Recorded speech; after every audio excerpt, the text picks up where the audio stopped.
Using different views in Microsoft Project is an excellent way to get the information and your message across to various work groups in your project. In this video, we'll look at how you can create a new view which shows specialized pieces of information. We'll also look at what you can do if you like a particular view that you've come across by filtering, and save that view. And then finally, we'll look at how you can use a combined view with two completely separate pieces of information. And in this example, we'll show what you can do to combine a Gantt chart and resource usage in the one view. So let's get started.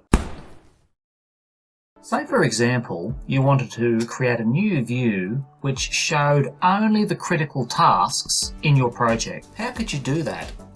Well, simply ensure that you are in the task ribbon and then select the box here which shows Gantt chart. Then at the very bottom, select more views. You'll be presented with this box here, and rather than selecting one of these options, just simply select new. Now you're going to want, in this particular case, a single view. So click OK and rename your view. So we'll call this critical view. Now, because we're looking at Gantt chart tasks that are critical tasks, we're going to want to maintain the screen as Gantt chart, but you are also given a whole lot of other options here which are certainly worthwhile exploring. And then under table, select entry and then group, no group, and filter is the important part. We are going to want to select critical. And if you do that and select OK and then go apply, notice what occurs here. We are all of a sudden presented with all of the tasks in our project which are critical by nature. Now, of course, you can get in there and tidy the screen up if you don't want all of these resources shown in there. And video 4 of this series on mastering schedule presentation will show you how to do this.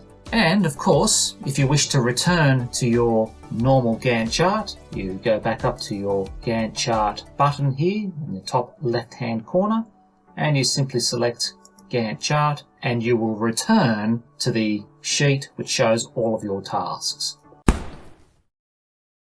Now, what do you do if you happen to be working in your sheet and you're filtering sections of your project and you like the view? Is there a way in which you can quickly shortcut and save that sheet as a particular view? Say, for example, we want to put together a custom schedule that only applies to John. So we could simply go up here to the resource names and deselect everything and only select anything that has John's name on it, whether it be full ownership or part ownership of a task. And there you have it. You've got all of the tasks in this project which have something to do with John. Well, what you could do is move to your Gantt chart button under the task ribbon, scroll down and go Save View.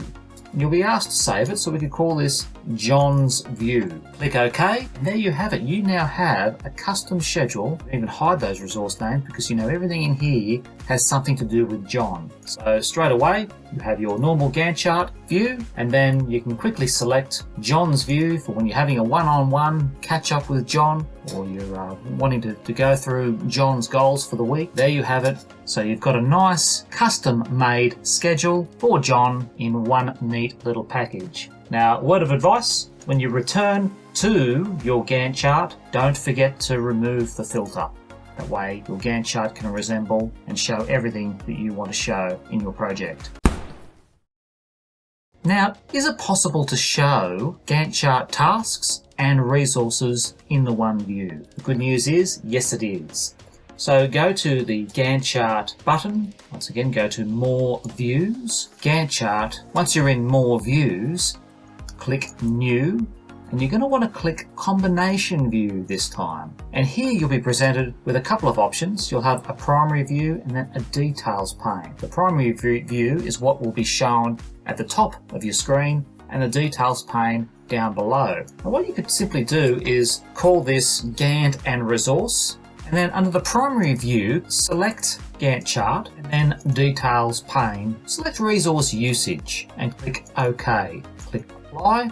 You'll be presented with quite a detailed set of information. Move that vertical line across, and you now have the Gantt chart view and the corresponding resource usage there at your disposal. So quite a detailed view, probably something you may want to consider at more of an advanced level, but certainly a nice tool that you can use with an audience that is quite comfortable with information at a very detailed level. Thank you for listening to Performance with Project. We'd love to hear from you again. Please subscribe, and we look forward to seeing you again soon.